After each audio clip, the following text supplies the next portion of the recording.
Esto que te voy a contar me sucedió hace casi un año, y trato de no pensar mucho en ello porque me empiezo a hacer telarañas en la cabeza, al tratar de entender por qué nos tuvo que suceder a nosotros. Yo vivo en San Pablo del Monte, allá por el volcán de la Malinche. Ahí conocí a Mayra desde que íbamos a la primaria, pero no fue hasta cuando pasé al segundo año de prepa cuando me atreví a hablarle. Me gustaba mucho, era la más bonita de la escuela. Imagínate cuando me enteré que yo también le gustaba. Eso me lo dijo Samuel, mi mejor amigo, quien esa vez me pidió que lo acompañara a darle un recado a Julieta, su hermana, que estaba con Mayra. Ahí nos presentaron. Recuerdo que mi amigo me codeó para que la invitara a salir. Ahí mismo nos pusimos de acuerdo para ir por una nieve a los portales, y a partir de ese día nos hicimos novios. Compartíamos algunas materias, y en nuestras horas libres nos buscamos para estar juntos. Y después de clases la iba a dejar a su casa. Ella vivía en una ranchería muy cerca del pueblo. Pero había dos caminos, el largo por la carretera principal, y por ahí nos tardábamos una media hora o más, y el corto, nosotros le pusimos el atajo. Por ahí era cosa de 10 o 15 minutos, caminando por un sendero muy angosto de gravilla roja, y pegado al cerro de San Antonio. A la mitad del recorrido, había que atravesar una parte con mucha vegetación. Apenas si se podía pasar, y de ahí uno salía a campo abierto. Era nuestro atajo, y solo muy pocas personas del pueblo lo conocían. Todo parecía ir muy bien entre nosotros, hasta que un día, mi papá me pidió de favor que lo acompañara a dejar una carga muy grande de encino hasta Tamaulipas. Me ausentaría un poco más de una semana. Le comenté a Mayra sobre el viaje, pero no pareció agradarle mucho la idea. El día que salimos del pueblo a la entrega ni siquiera se fue a despedir. Pensé que estaba realmente enojada. No me tomó las llamadas ni me contestó ni uno de los mensajes que le enviaba a diario. Y para acabarla de amolar la entrega se retrasó un poco, y nos quedamos unos días más. Regresamos al pueblo después de casi 2 semanas. Al otro día lo primero que hice al llegar a la escuela fue buscarla. Pero no llegó a la primera clase ni a la segunda. Eso me extrañó. Siempre era muy cumplida. Entonces me encontré en los pasillos con Julieta, la hermana de Samuel, y le pregunté por ella. Me dijo que había estado faltando mucho, y que en los últimos días se le veía muy enferma, pero no supo decirme de qué. Ya no entré a mi siguiente clase, y me fui a casa de Mayra por el atajo, pero apenas pisé el camino de gravilla sentí un escalofrío en todo mi cuerpo. Se me hizo raro. Era un día muy caluroso, y no había viento. Empecé a caminar rápido sobre el sendero, y cuando ya estaba por entrar entre la vegetación, escuché pasos detrás de mí sobre la gravilla.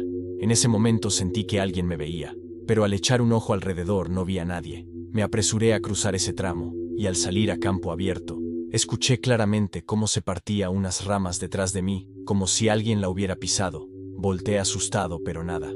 Esto ya me daba mala espina, pero lo importante en ese momento era verla a ella y saber qué pasaba. Apenas toqué y su mamá apareció tras la puerta. Me abrazó muy fuerte. Le dio mucho gusto verme, y sin más me llevó a la recámara de Mayra. Parecía que dormía, pero al escucharme se enderezó sobre la cama. Vi que se le alegró el rostro como a mí. Corrí a abrazarla. Su mamá nos dejó solos, pero apenas cerró la puerta de la habitación se soltó a llorar desconsolada. No entendía en ese momento por qué, pero dejé que se desahogara. Después de un rato, cuando la sentí más tranquila, le pregunté qué es lo que le estaba pasando. Entonces me miró a los ojos y me dijo con voz temblorosa que se estaba volviendo loca, que desde hace 2 semanas, un día antes de irme con mi papá, empezó a sentir que alguien la seguía por el atajo a su casa, que al principio no le dio mucha importancia, pero que al otro día cuando venía a despedirme, escuchó pisadas detrás de ella sobre la gravilla, y que al voltear no vio a nadie, que eso le dio mucho miedo, pero que siguió caminando, y cuando ya estaba por salir del atajo empezó a escuchar gruñidos muy fuertes al lado suyo, como de un perro, así que trató de caminar lo más rápido que pudo, pero que aquellos bufidos la fueron siguiendo todo ese último tramo, hasta que de plano sintió un aliento nauseabundo sobre su nuca, y como se le erizaba el cabello y la piel de su espalda. Fue cuando sintió cómo la jalaron por los tobillos. Me dijo que fue tan rápido que apenas y pudo meter las manos, pero que aún así, aquella cosa la arrastró por varios metros sobre el camino de gravilla, hasta el tramo de la vegetación. En ese momento, trató de patalear con todas sus fuerzas, para poder zafar sus piernas, hasta que sintió cómo la soltaban aquellas garras, y entonces, se levantó como pudo, y empezó a correr como loca, hasta llegar a su casa. Para su mala suerte no estaban sus papás, y perdió su teléfono en el forcejeo. Así que se encerró en su cuarto, al paso de un rato. Ya más tranquila pensó que tal vez todo lo había imaginado, y que por eso no le comentó nada a sus papás cuando llegaron. Pero que esa misma noche, empezó a tener pesadillas con aquella cosa que la persiguió en el atajo. En el sueño su cuerpo era muy pesado, y sus piernas se hundían hasta las rodillas en la gravilla, y que sus propios gritos no los podía escuchar, y al querer zafar sus piernas, le caía aquel animal encima, que enterrándole sus garras en el cuello, y es entonces que se despertaba llorando y gritando, y que ya no podía dormir, porque cada vez que cerraba los ojos, volvía a soñar lo mismo una y otra vez.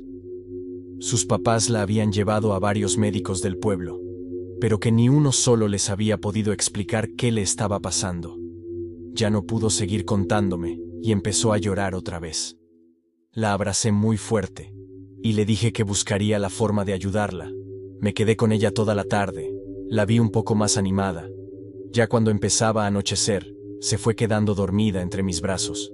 La recosté suavemente, y me quedé todavía otro rato.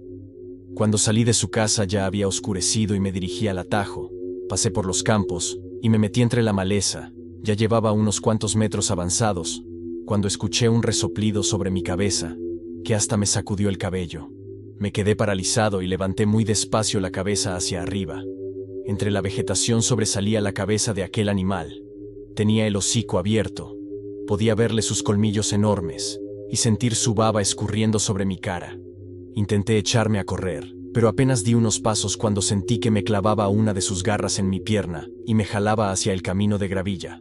Yo estaba aterrado, no sabía qué hacer, pero al aventarme sobre el sendero, me rasgó la playera, y quedó al descubierto una medallita de plata de San Miguel Arcángel, que me había regalado mi abuela. Aquella bestia se quedó escondida entre la vegetación, y lanzó un fuerte bufido. Yo temblaba del miedo.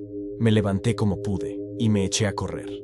Al llegar a casa le conté a mis papás lo que me había pasado. Al principio sentí que no me creyeron, pero cuando vieron la herida que tenía en la pierna, me llevaron al médico y después fuimos con mi abuela que vivía al otro lado del pueblo. Cuando le conté lo de Mayra y lo que me había pasado hace unas horas, me dijo que aquel animal era un nahual. Mis papás se pusieron muy serios. Sin pensarlo más, nos fuimos a la casa de Mayra. Mis papás trataron de explicarle a su mamá toda esta situación, para que le permitiera a mi abuela que le hiciera una curación, ya que el nahual al parecer le estaba haciendo brujería. Al final lo permitió. A los pocos días Mayra se recuperó y regresó a la escuela. Hasta el día de hoy no hemos vuelto a usar el atajo para llegar a su casa. Hace unos meses terminamos la preparatoria, y estamos a la espera de irnos a estudiar juntos a la Universidad de Puebla. Y la verdad, muy pocas veces hablamos de lo que nos pasó en aquellos días. Y creo que a veces es mejor así, darle vuelta a la página. Haz clic en me gusta y suscríbete. No olvides contar tus experiencias similares en los comentarios. Recuerda que estamos malditos.